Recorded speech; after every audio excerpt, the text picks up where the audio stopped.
The Ford Explorer, along with many others, was the one back in the early 1990s that started the craze of SUVs as being a body-on-frame SUV. However, if you fast forward nearly 20 years later, the Explorer shares really nothing with the past besides the name and being an SUV, as it is now a full-size crossover, which is the craze among automakers nowadays. Introduced in the 2011 model year for the 5th generation, Ford has decided to give the best-selling full-size crossover a facelift for 2016. While the changes do seem pretty minimal, you will find that there is a decent amount of things to love about the new Explorer here. So, let's go ahead and check out this 2016 Ford Explorer Sport. Now, changes for the Explorer: you get refreshed exterior styling, and while it does now have LED headlights and LED accenting lights, I found it pretty weird that Ford got rid of the projector headlights. They even did that on the 2015 F-150, which is pretty interesting. You also do have some minor interior revisions, as well as updated safety features, revised suspension tuning, and a new top-end trim level called the Platinum model, which includes a host of luxury goodies. There's also a new engine option, which is a 2.3-liter EcoBoost turbo 4-cylinder that replaces the 2-liter turbo 4-cylinder. Now, our Explorer we do have here is the Sport trim. It comes with these pretty good-looking 20-inch machined aluminum wheels. Overall, I really do love the styling, and it's certainly one of the sportiest-looking crossovers you can buy on the market today. Now, it is called the Shadow Black exterior color with smart key access on the driver's door as well as the front passenger door, and you do have a keyless entry pad, which Ford is still using, and you do have a full-on black leather interior with red stitching on the seats as well as the steering wheel too. Very nice, since we do have the Sport trim. Now, the step-in height is fairly low for the new Explorer, and when you step on inside, it's very similar to what you will find in the 2015 model. It's still very luxurious feeling, very high quality feeling too. And for this Sport trim, it does feel much more sportier inside, with this carbon fiber-like trim right here, and the red contrast stitching. And you do have push button ignition. Just put your foot on the brake and hit the button to start. And what you're hearing there is the 3.5-liter EcoBoost engine. Now, you do have a full leather-wrapped steering wheel. And like I said, you do have the red stitching, which gives it a much more sportier feel inside of here. Now, pretty standard stuff here. We have a 6-speed automatic transmission, nothing out of the ordinary. When you put it into the S mode, you can shift the vehicle manually via the paddle shifters. And putting the vehicle into reverse displays your rear view camera with guidance lines. And you also do have different views for the rear view camera. You have a wide angled view and then a normal view too. We also do have rear parking sensors. Putting the vehicle back into park, you can also put on your front view camera too, which is pretty neat. And you do have different views for that camera too. Nice little neat feature there. And I'm going to go ahead and turn on the lights and the hazards.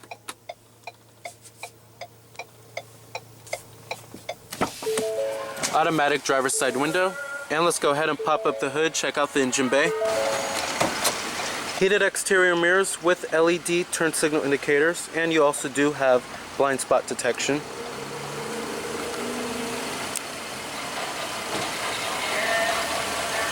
Like I said, you do have these 20-inch machined aluminum wheels, which have a really nice design to them. And you do have your LED signature lights and halogen fog lights, as well as front parking sensors. Very aggressive looking front end here.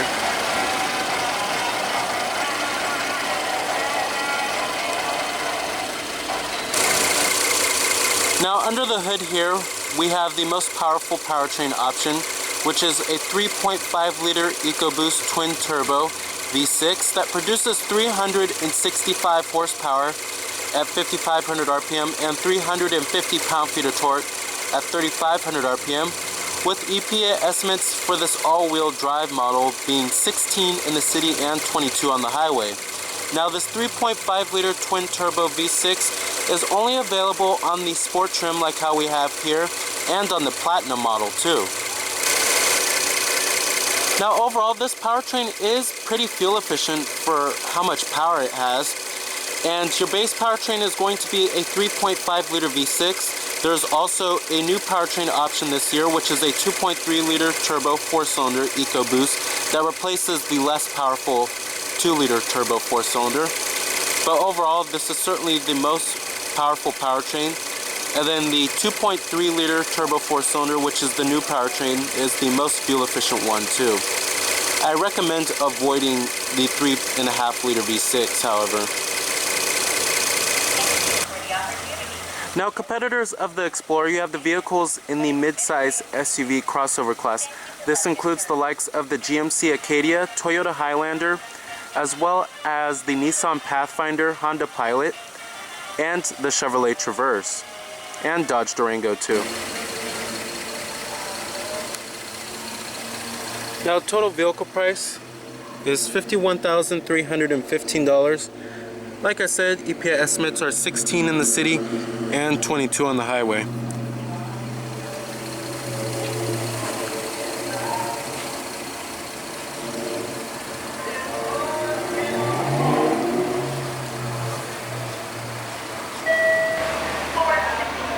Now you do have redesigned taillights. Very stylish rear end here. We also do have a rear window wiper with the rear window defroster and dual exhaust tips too. Overall, it does look very similar to the 2015 model year, however.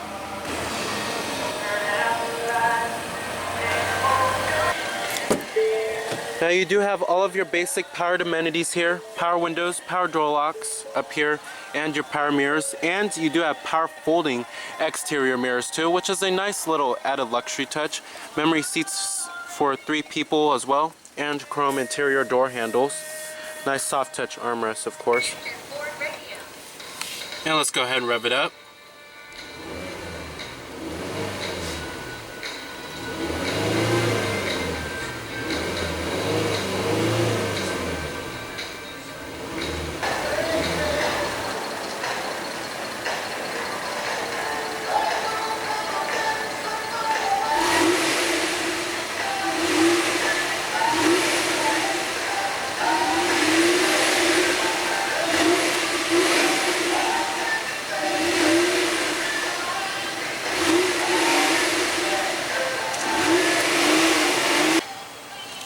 Alright. Sorry for the dealership music. Now, build quality and materials inside of the new Explorer here, it's pretty good. You have nice soft touch materials all around the place. Up here on the dashboard, up here on the upper door panel too, mid door panel is nice and soft touch, as well as the armrest. There's a lot of squishy places to rest your elbows and arms at. Build quality is also pretty good too. Not a whole lot of panel gaps inside of this interior. Nothing really creaks or anything of that nature. Overall, it's pretty good. It's a slight step up above the previous model year. Now, coming to the steering wheel design here, this is a new steering wheel for Ford, and I love it so much. And the steering wheel rim is just right. It's not too thick or thin. Now, coming over here, these controls control this left screen right here, which I'll get to a little later in the video. And then this right here controls that screen over there. Right here you have your cruise control. We also do have adaptive cruise control too. Voice recognition, Bluetooth, and your steering wheel mounted audio controls, of course. And a power tilting and telescoping steering wheel. And then we also do have power adjustable pedals, which is a Ford thing. Ford loves to put power adjustable pedals on their vehicles. Coming up here, we also do have your auto dimming rear view mirror, sunglass container,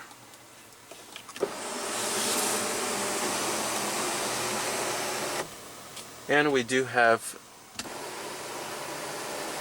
2 moonroofs, power sliding shade, It's nice. Headliner is also very high quality too. And we also do have your garage home link. Coming down here, this is where you will find a little storage cubby as well as an SD card slot, a USB port, and a 12-volt power outlet. You also do have your cup holders right here. Like I said, nice soft touch armrest. And then down there you will find a USB port and a decent amount of center console storage. At least it's pretty high quality overall in line with felt. Now coming to your AC controls, finally Ford has listened to us and they finally put in regular knobs and buttons instead of those touch sensitive ones. And of course they do work a lot better than those touch sensitive ones too. We do have dual zone automatic climate control. We have your temperatures right here, and then your fan speeds, very easy to figure out. And then we have your ventilated front seats and your heated seats for the driver and the front passenger.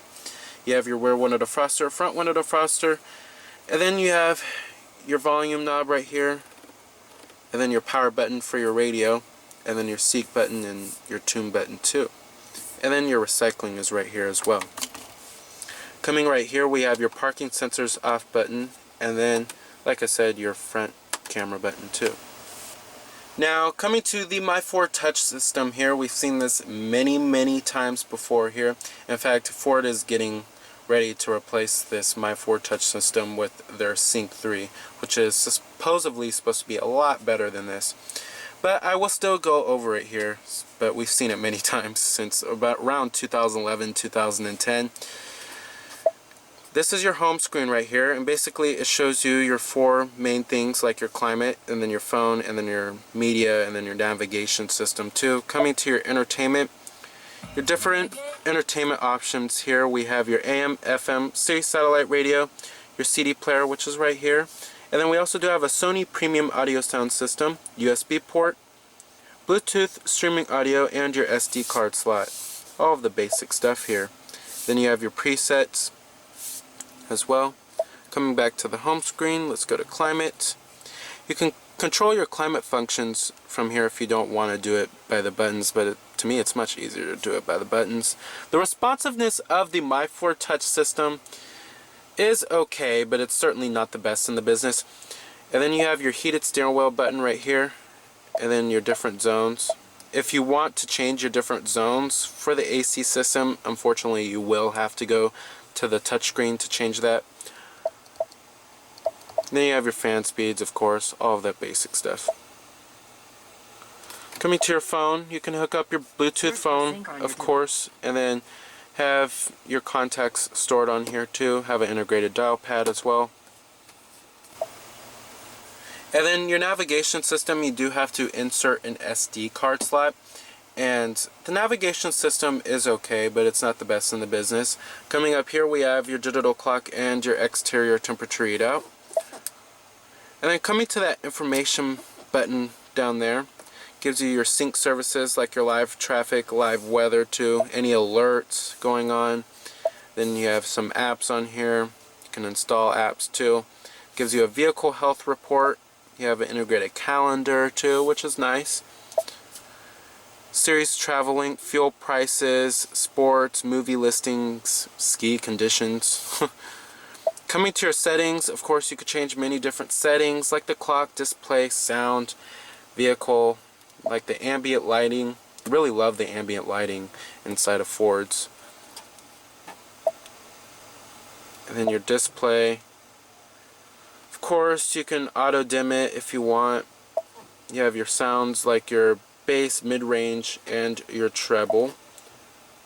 Vehicle like the door keypad code, camera settings, lots of different settings here. System, media player, wireless and internet. Very nice.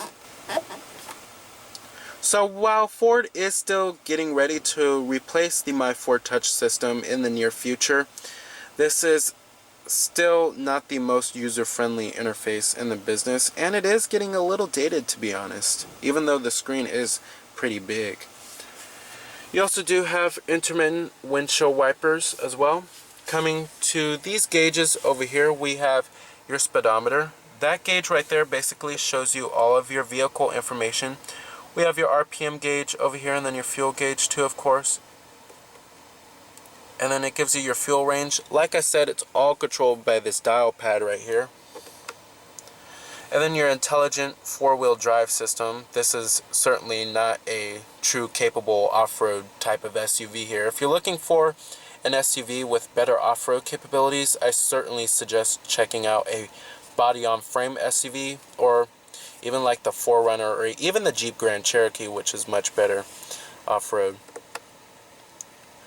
Then you have your digital speedometer, which is pretty nice. I love how they give you the option for that. Your tire pressure monitoring system. And then you also do have your trip odometer on here, fuel economy data, like your average MPG, fuel history, driver assistance, like your rear cross traffic alert, pre-collision system, adaptive cruise control, and your blind spot detection, and your trailer sway too. And then coming to settings, you could change many different settings like the lighting, locks, all of that basic stuff. And wipers too, and your power lift gate. And your oil life reset, and your mirrors. Many different settings you could change on this vehicle here. Coming to this screen over here, basically this is like a little mini Myford touch interface here. Basically it shows you all of your media information, like what radio station you're on or what song is playing. You could change your different media source from here too, which is pretty nice. And then it gives you your navigation, phone, if you have a phone connected. It also gives you your direction of travel down there, as well as your digital clock down there too. Now, I certainly do love this setup of the two screens, and you will find this on many Fords nowadays. It's certainly one of the best in the business, pretty user-friendly overall too. Now, seating comfort in the Explorer is okay. There's just not a whole lot of side bolstering. However, thigh support is okay. The seats are pretty plush overall too. However, I probably wouldn't take this vehicle on twisty canyon roads, as these seats would not hold you in place very well. But I would certainly take this vehicle on a long road trip. And then also visibility inside of the Explorer, it's better than some other crossovers in this class. However, it's certainly not all that great. The C-pillar is pretty thick. And I think the best part about the interior of the Explorer here is certainly its roomy feeling. It's a very roomy feeling crossover inside of here. However, it does feel like you're kind of in a bathtub or inside of a pit, which is pretty interesting. And driving the Explorer, even though the vehicle has revised suspension tuning, and it does feel slightly more nimble around corners, this is still a crossover that feels very big and very heavy behind the wheel, and that's not a good trait to have, because you might as well just get a full-size body-on-frame SUV if it feels large like that. Now, even though this certainly isn't the best vehicle for going off-road in, at least they do give you this multi-terrain select system with a little dial here. And we have your snow mode, and then your sand mode, and then your mud mode, and then normal right here. And it shows you what mode you're in up here too. And then you have your downhill assist. Alright, and let's go ahead and shut down the Explorer. Let's go ahead and check out the rest of the vehicle. And you do have your power tailgate, which you can also activate from the key. Now back here, we do have power folding third row seats, which is a nice little nifty feature. And then to stow them, just press this button right here. Very easy to do. However, the Explorer does have less cargo capacity than many of its rivals.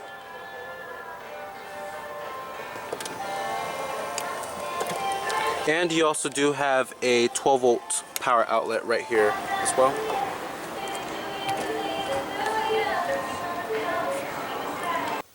Now sitting back here, the Explorer also does have less rear seat legroom than many of its rivals too. If you're looking for more rear seat legroom, you will definitely have to step up to the much more larger Expedition. But we do have dual map pockets back here, and Ford was very family friendly here. We have 2 USB ports and a 110 volt power outlet too. We also do have your rear seat climate controls, like your fan speeds and your temperatures in different zones. We have cup holders with the rear center armrest, and the seats themselves are decently comfortable. They're nice and plush. I will say, I'll give them props that they do have good build quality and materials back here, and they do follow through. You still have the red contrast stitching, and on the seats right here as well. This seat also does recline. However, it does not slide forward and aft, which is pretty interesting, but this seat does right here too. Probably because this seat is attached to the middle seat.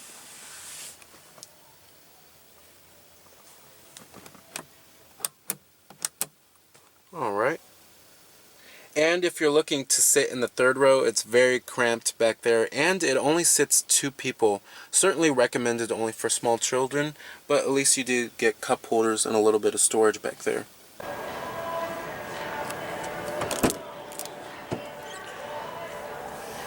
Powered passenger seat with power lumbar and power recline too.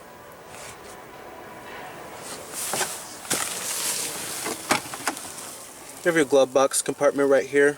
It's nice and damped and lined with felt.